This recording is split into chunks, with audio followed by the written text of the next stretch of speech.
karuma is a bitch. Karuma ngo ni icyarya, karuma ni indambi cyane, irara hejo izaza kukuraza, akewugiramo abandi no gutaha gapimirwamo. Mutesi Jolly babatweyuriyeho tukabona kenda k'imbere yambariyeho Jim ubwonko turashaka gusesera tukareba ibintu bya Mutesi Jolly byabihuriye n'ubusambo rugumisha nita ndetse na Prince Kid. Dufite kese nye hano ku meza. Uribuka kese y'ubwambuzi Jolly yakoreye Miss Rwanda na n'ubu abuze aho yakwishyuza miliyoni 25 inyangayijwe ku cyaha ngo cyabera amategeko y'u Rwanda atamurengera. Ayo Jolly yarenzeho yubaka inzu ya miliyari nagura imodoka miliyoni zirenga 500 uretse kakeye. Kese y'ucapfe na Prince Kid ngo burya ishinga hanini kukuba yaranze ko afatanya kuyobora Miss Rwanda. Nuvuga cya kindi cyayiteguraga cyitwaga Rwanda Inspirational Backup. Yuke Miss Rwanda yashoboraga kwinjiza arenga miliyari 2 mu mezi 5 yonyine. Ako nakamenyetso ko gukunda ifaranga. Reka nitukite ubusambo nyabuno. Uyu Mutesi Jolly yashwanye nako amakuru avuga ko yatandukanye na Lugumi Said. Akandi kantu yuka Mutesi Jolly afungisha Jean Paul Nkundineza wamwise umugome n'ibindi byegera aho ngaho. Urabizi se ko ari nawe wisabagabo barenze umwe inyana zimbwa. Ibisigura ko ababyariza inyana zimbwa nabo bwabo hari izindi mbwa. Akanivugira kuri kamera wa. Ese wabibuka ko Jolly hari naho yemeye ko yakoresheje muheto mu gushyira hanze ibyiswemo bwa Prince Kid. Wibuke ko ibyaha byamuhamye ari ugukoresha abandi bonano ndetse no gukoresha imbaraga mu nyungu ze. Icyo twe twibaza ni harya bayaryamanaga nabo nta myaka y'ubukure bari bafite pe cyangwa ntabwo wibuka ko Prince Kid yafunguye Jolly hakongera akajurira.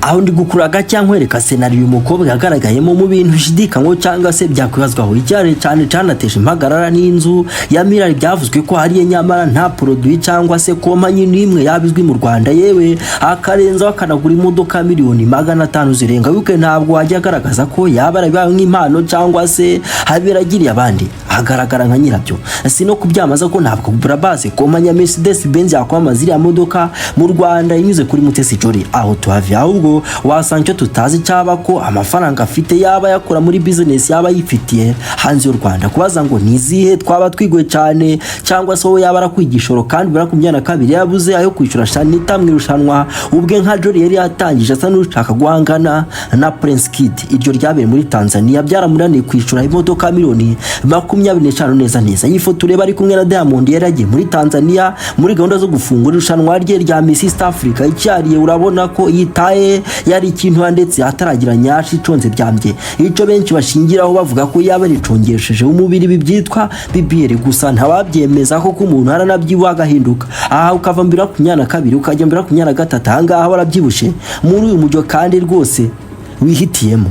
Uretse gatoya niba utamuzi reka tumukubarire kuzita indwara zananiranye nibo zananiye uyu wazikoro neza nk'ubufindo. Mvuga kantu indwara nka diabete, hepatite, urushwima, ibyimba byo munda, amibe na hypertension azigira amate kugasigara uri mu ryerye. Bimwe biteye ubwoba nk'amashitani, amarozi, inzozi mbiwe n'inyatsi dashira akoro mu kanya nk'ako guhumbya ugataho unyuzwe nk'ihe no gusiragira mu baganga. Ukundi niba uri umukobwa cyangwa umumama imihango idakama no kuribwa mu nda ni ibintu toto kuri we. Uti niki bisaba ni kimwe rukumbi kandi cyonyine nukugana muganga Sarongo. Ahubwo mu gihe urimo wandika nimero umva nakangaka ese umugabo wawe nta kibasha gukora ibidudu neza wo mwashakanye haguca inyuma oya ngo inkoresho yawe nihagije inagutera isoni warikinishije waribwa ibyawe birahera. Ibyo byose igisubizo ni kwa muganga Sarongo. Kuba biburaya Amerika Aziya cyangwa andi muri Afrika musabwa kumwandikira byonyine. Hati kandi buherana amahembe na nyabingi kibyongera gutinya kukundi.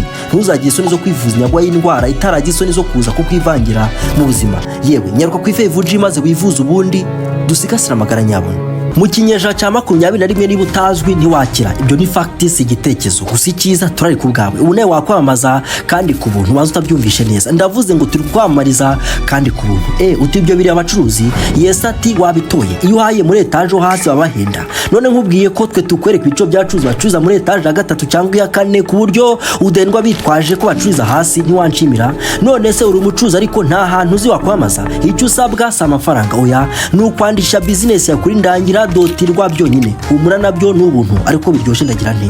Ukeneye email n'izina rya business yawe gusa n'izina rya business yawe byonyine. Ikitonirwa ariko niba uri kwandika business yawe kuri ndangira dotirwa usabwa kuyandikisha uraho business yawe ikora kugira ngo tuguze na GPS ku buryo location yawe igaragara kuri Google Maps. Umva se wemere gupostinga amafoto y'icuma agaragaza business yawe n'ibyo ukora cyangwa ucuruza. Wemere kwandika amagambo asobanura ibyo ukora kugira ngo abakiriya babashe kuyashakisha kuri Google. Bitise unemere guhabwa verification reaction na review byose bituma business yawe imenyekana. Uti ndangira dotirwa nyisanga ica muri comments cyangwa se munsi muri description y'inkuru urabona link wanabandikira kuri nimero de telefone. Iyo utazwi ntiwakira, iyo utazwi ntiwakira, gututazwi turi ndangira dotirwa.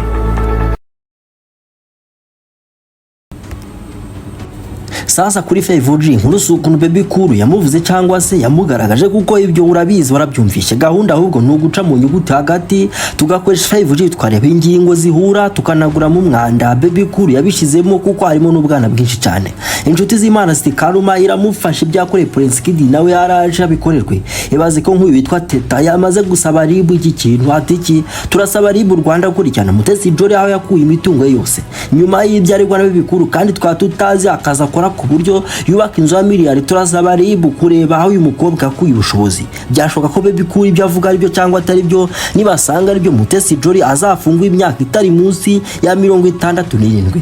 Ayimana kuko muri ibyo byose yaba yaranasebeje igihugu cyacu. Abakobwa benshi bafata Mutesi Jolly nka rumodo wabo nyamara ntibazi uburyo abona amafaranga yo kuba mu buzima buhenze nk'ubwabamo. Turanasaba ndetse n'urwego rw'umuvunyi gukora igenzura ku mitungo y'umukobwa yose uko yaba yaribonyemo. Muri comment bati nibyo ribu itubwire asesha kuki mugira icari. Reba nk'iki ngiki ngo baby cool ni umugwiza atunga tuzi nibyo akora. Abakene murasetsa uzi ko amategeko ashirirwaho mwebwe abakene. Umuntu yatunga miliyari atazi ko azabazwa ikwe rero ayi cyangwa ntabwo mwizi byitwa balance sheet. Ikizakwemeza nuko umukene y'inkoko hagafungirwa imageragere y'imyaka 3 nawe umukene cyangwa se minister agatanga ruswa cyangwa se akanyereza umutungo runaka agasabwa kugarura byonyine bashaka kugufunga agafungwa igisubitse bacita igisubitse papa. Umukene kubita umuntu ikofe agafungwa imyaka 5 nyamara umukire akica umuntu agafunga umwaka umwe nawe ugize ute usubitse kuko atarabyikora n'ubundi yohereza abakene mwebwe akaba ari mwebwe mukora amaraso kuki. Ariko nakunyuza kure Jolly yatutse abagabo benshi Rwanda biranasakuza ariko fata ku mavuta na Jean Paul Nkunineza batutse umuntu umwe wafunguye imyaka 3 urajye wika ngo ntago wabonye Sadate Munyakazi umuherwe nemera cyane atuka Dr Rusa mu ruhame twese tukakoma amashi. Umukire rero si mwene wanyu uretse ko ibyo bidakwiye no kudukerereza. Reka tunyaruke tujye no mutundi turimo ini gym ubwonko nawe nge wumva ndi empereur kuwejwe rwirangwa ku 5G nti kubaho nukubaho nyine twatunyura ku muvuduko nka 5G urangara gato ugasigara.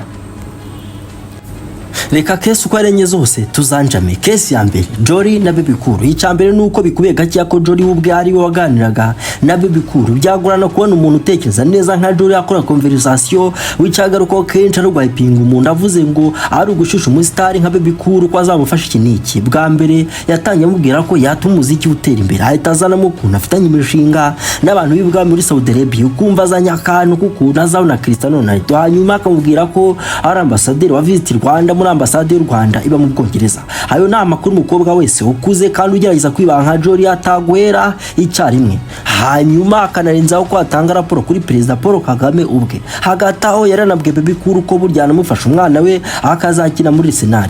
Ico nakubwira ko baby cool ari umuswa bitari na gake. Jolly yamubwiraga ko afite amaproje menshi kandi amafaranga menshi akanenzaho ko hazashwa muri Uganda ariko akabashaka ko baby cool amwizerwa we igihe azabitangira. Uri umuntu ukuze nka baby cool byakugora kuko kubona ko umuntu muri kuvugana afite ikibazo cyo kwiyemera ndetse ukwiye kumukeka amababa wirengagije ibintu byose yari kuvuga ukanirengagiza ko ari umukobwa ntiwabona ko ibyo ari mavuga byose biganisha kugufasha. Mu bigano bagiranye kandi nta hamwe hagaragaye Jolly avuga ko ari we Miss Rwanda. Ikintu cy'ingenzi cyane yaba ko Mutesi Jolly we musikama yari kwitwaza izina rye nka Miss ku buryo amushusha byatari kuruta kwitwaza gukora muri ambasade ko titre ya Miss ubwayo ni nini ku buryo ari kumwumvisha ibyavugaga byose ko bishoboka. Aha rero baby cool utaruzi Jolly kuva na mbere hose nkuko yabigaragaje ntamenye niba koko ari byo yagomba gukora kari research gake cyangwa se akabaza team y'abantu we niba koko uyu muntu bavuganaga akora muri ambasade cyane ko baganira imishinga iremereye ni byari gusaba kubicakira kuri kuko niba koko baby cool avuga ko akurikirana u Rwanda ntiyakaba yatazi Miss Rwanda bibe byose uzwi nka Jolly. Ukibimenye muri baby cool wari guhitindura topic ukamubaza ibyo mu Rwanda byinshi n'ama connections yo mu Rwanda aho hari mu buswa nyine hari akantu utakwirengagiza. Birashoboka gusa bikuye gake kuriya yaba ari Jolly unakurikije uburyo Jolly yandika mu Rwongereza si kuri yandika pe igishoboka ko yaba ari wenda yaba yiyoberanya kugira ngo asikaminga, ariko akirinda kuzana ingingo y'uko ari Miss kugira ngo ikiganiro kitamwibandaho cyangwa se akabatuma undi muntu agakoresha nimero ya telefone mu izina rye. Hari akandi kantu twashiramo hano. Ibi byambayeho umunsi umwe umuntu yatwe WhatsApp y'umuyobozi umwe mu bafite izina rikomeye mu Rwanda. Twari tuziranye ko nikanye n'umuhungu we tukanakora notide muri za vacances. Umuntu watwe WhatsApp ye yimya access muzahubwo yakomeza gukontora WhatsApp, noneho twe twavuganaga na muzatangira kutwandikira tuguze amafaranga. Hari muri COVID-19 uwo munsi hari kwa gatandatu niba nibuka neza, bari bashizeho amabwiriza atuma amabanki adakora mu minsi yari yabanje. Nuko umusaza wakoreshaga WhatsApp ye aranyandikira ansuhuza, nanjye rwose ndamusuhuza. Ibintu ntafataga nk'ibisanzwe kuko yamamagaraga ari impamvu nko guhura ngo dusohokane byonyine. Igitangaje kuri WhatsApp yansabye amafaranga ambwira ko yabuze banki kandi ashaka kwishura umuntu bijyanye na karantine n'ibintu by'umuganda, ngo yabuze uko abikuza amafaranga muri banki. Ati se none wampaye nka 50k, ngero nawe mfite 40k ariko 10k ntarikoraho. Mubwira ko nabona 30k. Ati nta kibazo ohereza ayo ngayo. Aho naberenjeje nahangaha. Yari yansobanuriye ko yabuze uko yishura umuntu, nuko musaba nimero nyashiraho ambwira ko umuganda nuvamo arayansubiza. Ama nimero zari mu mazina Pacifique ndayohereza. Nyimara kohereza nibwo natekereje neza nti ubu ko kumusaza nkati turutaremara yabona amafaranga kajana koko yaguza ngewe umwana ungana n'umuhungu we. Nibaza nti ntago bishoka pe. Numvaga bidahura neza. Kuri WhatsApp yaranshimiye ngo rakoze. Nibutse ko muzehe yagushimira avuga zamurakoze inshuro ebyiri sinabitindeho cyane, ahubwo nahisemo amagara umujama wanjye tuzi ko nguje amafaranga muzehe atangahe. Nanjye ndamubwira ati bagusikaminze, ariko nawe agashidikanya ukuntu umuntu yagusikaminze neza kuri WhatsApp y'umuntu usanzwe uzi. Nahisemo amagara kuri bisanzwe muzehe ntihise amfata, ahubwo muhamagaye nyuma nka saa 8 nibwo yamfashe. Ndamubaza nti se amafaranga wambwiye kuyaha yakubwiye ko yayabonye? Ati yo nawe rusahuzi yakugezeho se? Ni yego. Ati rero niwongere kujya andi mafaranga umwa, ahubwo kuwa mbere uzaze tujyane kuri RIB turebe ico bakora. Tugeze RIB dusanga n'ugushimuta WhatsApp byabaye, ndetse yandikiye abantu barenga 400 abaguza amafaranga mu izina rya muzehe. Ico gihe hari cases nyinshi zitandukanye nk'izo ngizo, ndetse no mu mansera Angela Swakimu n'ubaburi abantu batandukanye umuswa yakaga amafaranga. RIB rico byayisabaga n'uguhamagara muri Amerika ku gico cya WhatsApp neza bakerekana neza ko nyiri nimero ari muzehe kandi hatari kubaca kuyikoresha, ahubwo iri gukoreshwa n'umujura. Ibyo byasabye hafi ibyumweru 2 byose. Kuri case ya Jolly ibyo bintu nabyo byabaho umuntu akamwitirira, kandi abantu ntago benshi bazi ko na WhatsApp zibwa. Uribuka ko mu nkuru baby kuri yatanze harimo ko ari umukobwa muri Uganda Jolly akoresha yakira amafaranga bivuze kuri Facebook na wa muntu nishyuye kuri nimero ikaba nimero itandukanye n'uwo muri kuvugana nyirizina. Ibi byitwa WhatsApp impersonation. Bisubiremo bikuye gacya cyane kubona umuntu nka Jolly cyangwa se nyiri nimero agana ibintu bya projects n'amafaranga gusa udasize no gushaka kukwemeza ko hakomeye kandi afite imbaraga nyinshi. Byabaho koko bikaba ari Jolly, ariko byamusa imbaraga nyinshi cyane. Gusa none imbaraga z'ake tage ya miliyari kuzamura nazo burya ntabwo ari nkeya. Hari utuntu tekinike turi muri case ya na baby kuru ubundi tukayivaho. Icyambere bebe ko ravuga ko hari umuntu bambuye ariko bigakomera ndetse bigasaba ko bajya guhura, bityo akavuga ko abizi ko ari Jolly tubona mu mafoto na mugenzi we bagiye kureba umuntu. Aha rero hadusigira umukoro kandi ukomeye. Icyakabiri chat za Jolly na baby kuru ziratangaje pe, uziko se nta tariki nimwe wabona zandikiweho. Ubundi usubiye muri chat za kera WhatsApp guhita tariki ukwezi ndetse n'umunsi, ariko muri izi muze kundebera neza. Icyagatatu biratangaje kandi ukuntu baby kuru yakomeje n'ubu kandi yarakomeje kwitwara nkaho atazi Jolly neza. Twumvikana kantu ya baby kuru ari inshuti ya Muhozi, akaba yarasanzwe azi Jolly kuko Muhozi yaramuposinze kandi kenshi baby kuru ntigeze agaragaza ko azi Mutesi Jolly. Ahari baby kuru abari busy cyane ntabwo amenya Miss Rwanda wavuzwe kuri Muhozi Rugumi muri case za Miss Rwanda n'ahandi. Ibyo dusigira ikibazo kuki yamwise Jolly Arsenal cyangwa shari theatre. Icyakane Visit Rwanda na Kagame byakoreshejwe n'uwandikiraga baby kuru hagira ngo amwumvishe ko ari umuntu ukomeye. Baby kuru nawe harakomeze yigira ikigoryi nta no gukora ka research n'akana gato. Rero hatuma dushidikanya kuko ibi byaba ari prank baby kuru na Muhozi udasize na Jolly cyane ko no baby kuru ngo ari umuhanzi uri kugenda azima. Ntabwo Muhozi yakwataka Visit Rwanda birumvikana, ntabwo kandi Baby Cool yazana ikintu cyajyaho gihura no gusenya Paul Kagame. Bityo koko amahirwe ni menshi ko Baby Cool nanone yaba aremukiwe, ahubwo hakaba acecekeshejwe. Icya gatanu, mu byo Jolly hatakanye yari afite amakuru n'abamwitira kuri social media pan WhatsApp, hari wasanga ariyo mpamvu yiyambaje RIB ngo anagenzure WhatsApp ye neza. Tuyivaho urabaza uti none Muhozi we azamate kuba atari prank byo twayibonye. Muhozi yaje muko yabonaga izina ry'u Rwanda igihugu yunze na Uganda kandi ashaka kwesha iyo turufu yabamaza, yabonaga izina u Rwanda riri gusebwa n'umugande mugenzi we buke harimo His Excellence Paul Kagame. Ikindi cyari Muhozi hazi Mutesi Jolly, ariko ku kigero kinini Jolly ntabwo yatse Muhozi ubufasha ako kanya ko yaranatangiye guhangana ubwe na Baby Cool mu mategeko. Muhozi umeze nka Trump rero yaje kubihosha. Akantu utasiga nuko nyine kugira harenga miliyari binaguye imigozi gukurikira, kandi niba koko hari umukozi wa leta ubwo leta nyine zarakoranye bihabwa umurongo. None Miss Jolly yabagaragaza ibimenyetso by'ubusambo, ibyo biratujyana kuri case ya kabiri, Jolly na Lugumi Said. Uyu Miss Mutesi Jolly uconze neza avuzwe mu rukundo n'umugwizatungo muri Tanzania Said Lugumi, mutereka muri kagatiba k'abakobwa batunzwe no gukura ubutunzi mu basaza banafite abagore yewe n'abana badasigaye. Yesuribika ko Jolly ubwo Said yandika comment agaragaza ko hamukunda kandi bikomeye, maze Jolly nagasubiza nk'abyishimiye. Uribika ko Jolly yaje akavuga ko account ya Instagram yari yashimuswe. Koko biriya ngo ntabwo ari wabivuze. Nyuma kuvugwa mu rukundo n'uyu musaza w'abana ndetse n'abagore bane bwo twabonye Jolly yubaka inzu ya miliyari 1 na miliyoni 500, nyuma za kugura imodoka ya miliyoni zirenga 500. Ibyo amaze kubigeraho yaje gutandukana na Muze Lugumi, umwe arakomeza n'undi arakomeza. Wibuke mushuti wa Lugumi ubwe yari yatangaje Lugumi nk'umugabo wa Jolly. Twakoze inkuru itanga ibimenyetso ku mubano wabo, reka iyo kesi tunayiveho. Ahubwo kesi ya gatatu, Prince Kid na Mutesi Jolly. Umunsi umwe Juragana na Choice Live yaravuze ngo Prince Kid agomba kumucira mu bakuri abajaji ba Miss Rwanda atabikora bakazahangana. Amakuru avuga ko Jolly yashaka imigabane faranga muri Miss Rwanda, ndetse ibyo akabikora ku kizere cyuko yarabiki amabanga kome Prince Kid yanashoboraga no kumufungisha. Prince Kid amuhaye umwanya mu bajaji, ariko icyo atarazi Jolly yarateguye umutego na mbere hose, yarateguye muheto divine ko za Miss Rwanda, ndetse hakamukabiriza ngo rimwiza pe. Hari video ya Jolly akana ko muri Miss Rwanda mu ruswa y'igitsina, kandi yabivugaga nyuma yo kwitwara, bigaragaza ko Jolly yafaga na Prince Kid bitandukanye na ruswa ishingiye ku bitsina. Ikikwereka ko Jolly yarashize imbere amafaranga nuko afunga irushanwa yitaga nk'iri ruta Miss Rwanda, avuga Miss East Africa. Ahangaha hurizaga abakobwa batandukanye muri Tanzania, twabikomoje wahura na Diamond nyashi zitaraza neza. Irushanwa rya Miss East Africa amafaranga rivuyemo yarariye, ibyo ntawe ubizi niba rukuri, ariko yarafite abaterankunga abo yakuyemo yose byarangiye hagize Miss East Africa Sharita kugira ngo azabone ukamwambura. Yo nanarize utahamya, ariko wayifashisha ta kuko ntago Shanita rega Jolly mu Rwanda, kandi yo kompanyi itaba mu Rwanda. Ntago Shanita rega Jolly muri Tanzania kuko byitwaga Miss East Africa, kandi barashoka ko nta mpapuro officiel zari zemeje irushanwa ari munane. Rero ese yigarukira Nyarugenge, ndavuga i Kigali guhangana na Prince Kid mpaka amutaye ahuzo na nubu.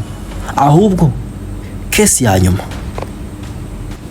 Jolly yifotoreza ahenze, akagaragara ahenze cyane, agatwara imodoka zihenze byatara, ariko ukabutabaza ntakutabona icakora. Abazwa bati ubwo n'ibicakora kitazwi kigomba kuba kiri mu rwijima, ibisigura hamanyanga. Umuntu yitwa business consultant, ariko nta kompanyi n'imwe izwi yaba Nyarugenge cyangwa ahandi yaba arabayemo mu consultant ngo izo miliyari azikura. Niba koko ibyo Baby Cool avuga ati ibyo, niba koko atarakundanye n'umugwizatunga Lugumi Said, nanjye mbabaze se kuki se atabakundana ba Lugumi mutazi? Kuki se ataba hari umutasi? Kuki se Jolly atafite kompanyi mu Bwongereza cyangwa mu Faransa? Utigishoro kikava he? Umuryango wese wasanga ukize cyane, ntituzi ko yize King David se. Reka nganire abakena ahubwo nsoza, ntuzigore bibaza aho umukire yakwa amafaranga, kuko nawe duke twawe ntitwakwaza impapuro cyangwa kontara wagiranye n'abatugwaye ngo byerekane. Ikindi n'ubona umukobwa by'umwihariko waniteje imbere, ndavuze ngo witeje urushinge imbere, ntuzamenyere kuko umukobwa afite ibyo utagira.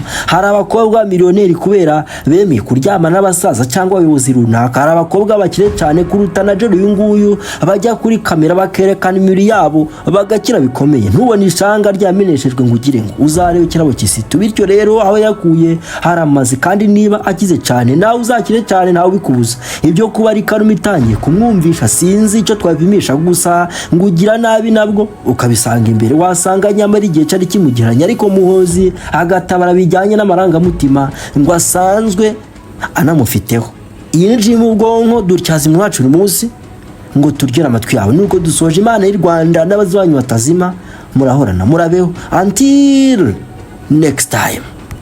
Kibihenze kandi vuba gahunda ubu ni Digital website. Ufite ishuri, ufite business cyangwa service utanga, uyu munsi yitwe kugera website ntibikiri nka kera. Wakwirengereza byinshi kuba ejo uzarya byo ntibisimbuzwa n'ibyo byumvise. Menya ko ejo ukeneye kuba ufite website igaragaza ibyo ukora, ukorera, ibyo ucuruza ndetse na service utanga. Umva, unakeneye imbuga nkoranyambaga nka Facebook, Instagram n'izindi zikora neza, izo nazo turazigutunganyiriza. Bonus twe tugwa tunamenyekanisha business yawe cyangwa service utanga kwindangira dotirwa ku buntu wisigara. Ni kuri Vuji. Niba utaragira ibyo unoza online, tugane muri The Parastake House tukubakira website z'insengero, amashuri, business ndetse n'iz'abantu ku giti cyabo. Wowe ngwino, niba uzicira abandi bazubakira, ndavuga website twe turayikubakira kuri 60% yayo baguciye. Cya kuri izi nimero muri Rwanda rwera nk'amata. Gahunda ni Digital website.